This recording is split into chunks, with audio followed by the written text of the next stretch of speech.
Robert Rochefort, merci de nous rejoindre.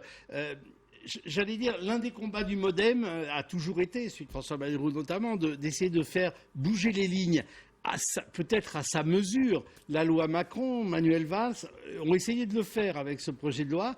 Et à nouveau, j'allais dire, les lourdeurs et le fonctionnement des institutions fait que non, les lignes ne bougent pas et qu'il faut avoir recours au 49.3 pour faire passer un texte qui froisse une partie de sa majorité parlementaire. Rappelez-vous ce qu'avec François Bayrou, nous disons depuis presque 3 ans.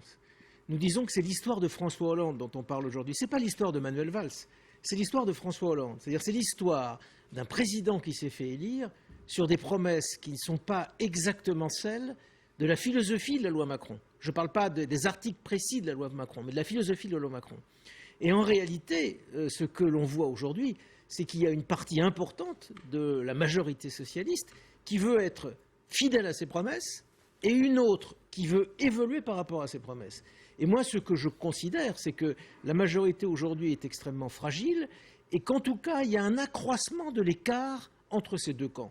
D'ailleurs, accroissement que je constate, y compris à Bruxelles en ce moment. C'est-à-dire quand vous regardez la façon dont réagissent les socialistes français par rapport au cas grec, par rapport à la question de la discussion entre l'Eurogroupe et la Grèce, il y a de la même façon les socialistes, les sociodémocrates européens qui disent qu'il ne faut pas casser toute la machine de la négociation entre la Grèce et puis l'Eurogroupe. Et il y a à côté de cela des socialistes français que j'appellerais archaïques, excusez-moi de le dire comme ça, mais qui disent derrière la Grèce, il y a la possibilité de mettre fin à une Europe de l'austérité. Et on retrouve cet écart à Bruxelles, on le retrouve en France aujourd'hui.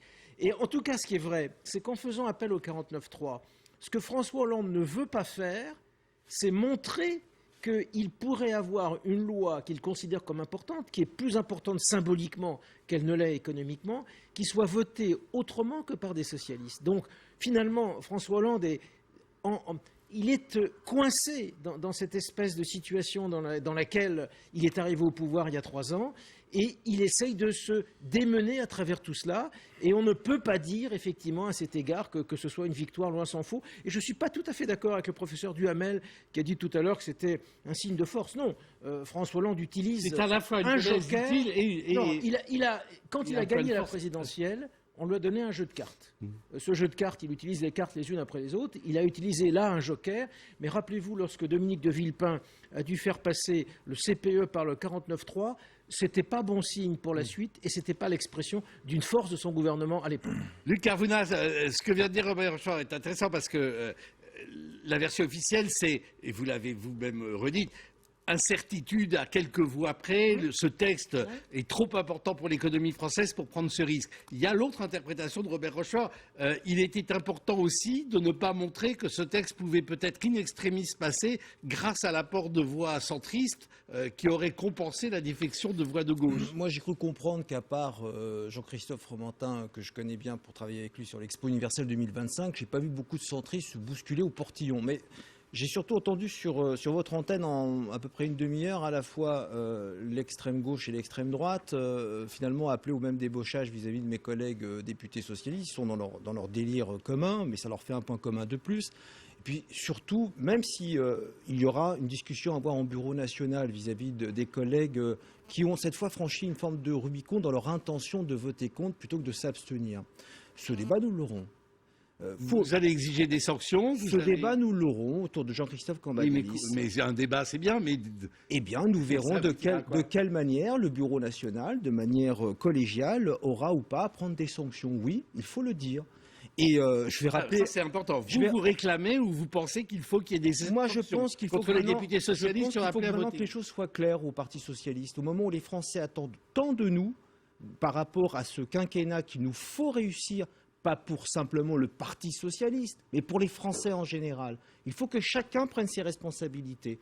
Et prendre ses responsabilités, ce sera d'avoir ce débat au moment du bureau national. Des sanctions, ça veut dire quoi? Une exclusion? On verra. On verra. Moi, je suis pour qu'il y ait un débat à bâton rompu et que les choses soient très claires. Soit on est dans le groupe majoritaire, soit on est à côté du groupe majoritaire. Et puis, par rapport à celles et ceux qui nous écoutent, il a été utilisé 82 fois le 49.3 sous la Ve République. C'est quasi la totalité des premiers ministres français qui l'ont utilisé, quelques rares exceptions. Vous voyez, je vais être objectif. Lionel Jospin, François Fillon. Une fois la motion de censure a fait basculer un gouvernement, c'était en 62. Donc vous voyez, je n'imagine pas un instant que même si nos partenaires de gauche que nous avons dans un contrat de gouvernance réussi à faire entrer au Parlement et à l'Assemblée nationale en particulier, nous font défaut de plus en plus, la gauche, elle est là. Et la gauche, elle sera de toute manière autour de ce gouvernement et ce Premier ministre, encore une fois, tout à fait déterminé à redresser le pays, au-delà de l'image qu'il pourrait, à Dominem, personnellement, renvoyer. Hein. Il est déterminé et rien ne l'arrêtera avec son gouvernement. Et je vais juste dire à mon collègue qui laisse entendre qu'il y a beaucoup de députés socialistes qui feraient fronde.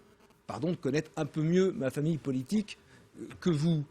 Sur les 250 et quelques députés socialistes, je n'ai pas le chiffre tout à fait en tête, ils sont un peu moins de 40. Donc vous voyez, il faut là aussi toute raison garder. Non, attendez, la vraie question, c'est pas de savoir si la motion de censure risque de renverser le gouvernement. Je n'y crois pas.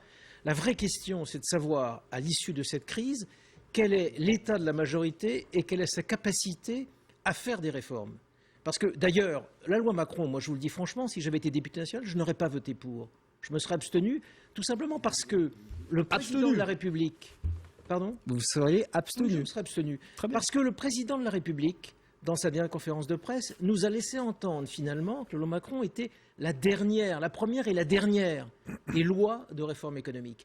Et il me semble que vu ce qui se passe aujourd'hui, alors on est à peu près sûr qu'il n'y en aura pas d'autres. Ouais. Et que des réformes un peu plus ambitieuses que celles de la loi Macron dont on a absolument besoin, sur les seuils sociaux, sur la question de l'expérimentation d'un contrat unique, sur différents types de questions. Alors ces réformes-là, là maintenant, on est vraiment absolument convaincus. Oui. On est sûr que dans les 2 ans qui viennent, finalement... Ça c'est important. Est-ce qu'on assiste à une sorte de fin de blocage va gérer les affaires courantes. Vous voyez, je ne dis pas qu'elle sera renversée, mais on va avoir une gestion des affaires courantes en espérant que, comme on le dit à l'Élysée, l'alignement des planètes, c'est-à-dire le cours du dollar, la faible inflation et le pétrole, fasse que par un miracle, effectivement, on ait un petit peu d'amélioration de la situation économique, ce dont je ne suis d'ailleurs pas persuadé. Michel Fils, c'est un peu cela, à mon sens, notre mal français en France, sur une loi que tout le monde appelle par facilité un peu paresse politique, la loi Macron. Je rappelle juste que c'est la loi pour la croissance et pour l'activité.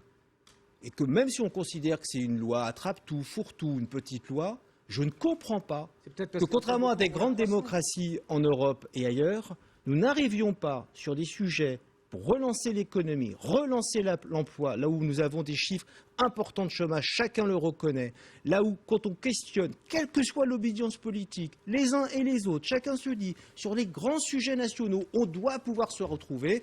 Force est de constater que quand on arrive à l'Assemblée nationale, eh bien, on retrouve les petits jeux tactiques de politique politicienne entre les uns qui sont sous injonction de Nicolas Sarkozy, le caporalisme à 98%, ils n'ont plus le droit de penser. Les quelques autres, rares, Jean-Christophe Fromentin, essaient de se démarquer. Et puis j'ai certains de mes collègues qui confondent le redressement du pays avec un congrès du Parti socialiste. Oui, j'en suis désolé. Alors, ils n'ont plus le droit de penser, ils sont caporalisés. Il y en a un qui résiste souvent à ça, c'est Gérard Longuet, le sénateur UMP de la Meuse. Votre commentaire, Gérard Longuet, sur cette péripétie politique de la journée ?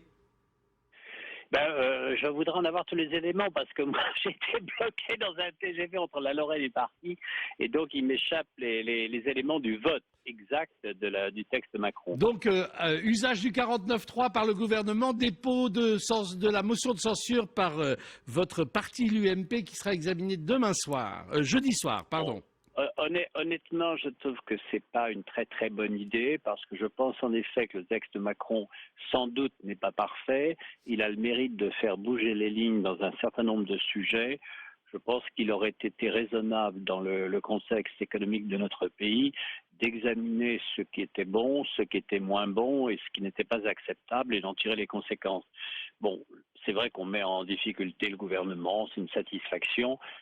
Ce n'est pas un investissement d'avenir. Vous trouvez que le groupe, vos collègues de l'Assemblée nationale ont été trop sur une ligne de refus et vous auriez voulu, vous... En tous les cas, au Sénat, j'espère qu'on aura un dialogue plus ouvert, parce que je considère que mon pays ne peut pas attendre un certain nombre de réformes et que d'autre part, vous savez, dans la vie, il y a toujours un prêté pour un rendu. Si aujourd'hui on marque le coup par une opposition forte à toute réforme, il ne faudra pas s'étonner que dans 2 ans, dans 3 ans, dans l'hypothèse où nous gouvernerons, ce qui est notre objectif, on ait le même retour. Pour dire la vérité, je ne suis pas vraiment sur cette ligne d'opposition absolue dès lors que c'est un texte qui apporte des solutions techniques, y compris l'ouverture du dimanche. Quand Nicolas Sarkozy déclare il n'y a plus de majorité ni de gouvernement, c'est une lecture un peu particulière des institutions de la Ve République. Exact. Non, ce qui est exact, c'est qu'il y a une crise du Parti socialiste. Le Parti socialiste n'a pas fait sa remise à jour, son Bad Godesberg, son aggiornamento, on peut utiliser le mot que l'on veut, mais ça on le sait dès le départ. Il y a à l'intérieur du Parti socialiste des gens qui acceptent l'économie de marché, l'ouverture des frontières, qui en tirent plus ou moins les conséquences, et d'autres qui n'acceptent pas. La question qui se pose à nous parlementaires, est-ce que faisons-nous avancer le système ou pas? Et est-ce qu'un 49-3 peut entraîner une rupture de la majorité au point d'obliger le gouvernement à se démettre? Je ne le crois pas, et ce serait sur une situation un petit peu équivoque. Je pense qu'on aurait pu... Enfin, je ne suis pas député, donc je ne juge pas mes collègues, mais comme sénateur, je n'aimerais pas qu'on me propose cette seule issue. Robert Rochefort, tout à l'heure, qui est sur mon plateau, disait à Luc Carvounas que c'était finalement un signe de blocage à venir, c'est-à-dire que le gouvernement ne pourrait plus présenter un texte audacieux qui puisse froisser sa mince majorité. Alors, c'est vraisemblable, parce qu'il y a un problème interne au Parti socialiste. Mais justement, ne donnons pas le sentiment que c'est une guerre droite contre gauche, c'est une paralysie du Parti socialiste, c'est au Parti socialiste de faire le ménage chez lui. Merci beaucoup Gérard Longuet, Luc Carvounas. Toujours estomaqué de voir mes collègues de l'opposition commenter la vie de mon parti. Je me permettrai pas... Vous privez pas de... Je ne vais pas m'en priver là d'ailleurs. Je renvoie mon collègue Longuet aux pérégrinations actuelles de l'UMP et de ses querelles. Sincèrement, oui, en même temps, vous parliez tout à l'heure de caporalisation, voilà un esprit plutôt libre à l'UMP. Oui, et nous démontrons, Gérard Longuet et moi-même, que le Sénat est utile dans le bicamérisme.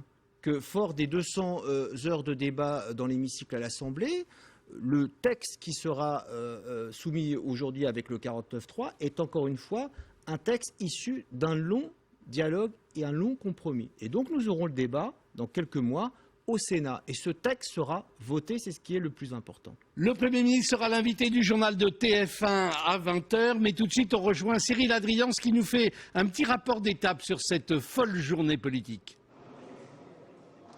Un arc-en-ciel des émotions, Michel. Si l'on peut faire un comptage, ce matin on comptait les voix, eh bien cet après-midi on regarde les émotions, les réactions de chacun. Ce que je peux vous dire, c'est que depuis tout à l'heure, lorsqu'on interroge les députés qui passent, salle des 4 colonnes juste derrière moi, après être sortis de séance, on observe toute une palette de couleurs. Il y a notamment chez certains frondeurs comme un petit sentiment de gêne. C'est ce qu'a éprouvé tout à l'heure Christian Paul, enfin c'est ce que j'ai ressenti qu'il ressentait effectivement, puisqu'il était en quelque sorte à rappeler la nécessité de se réunir sur un prochain nouveau texte de la loi Macron.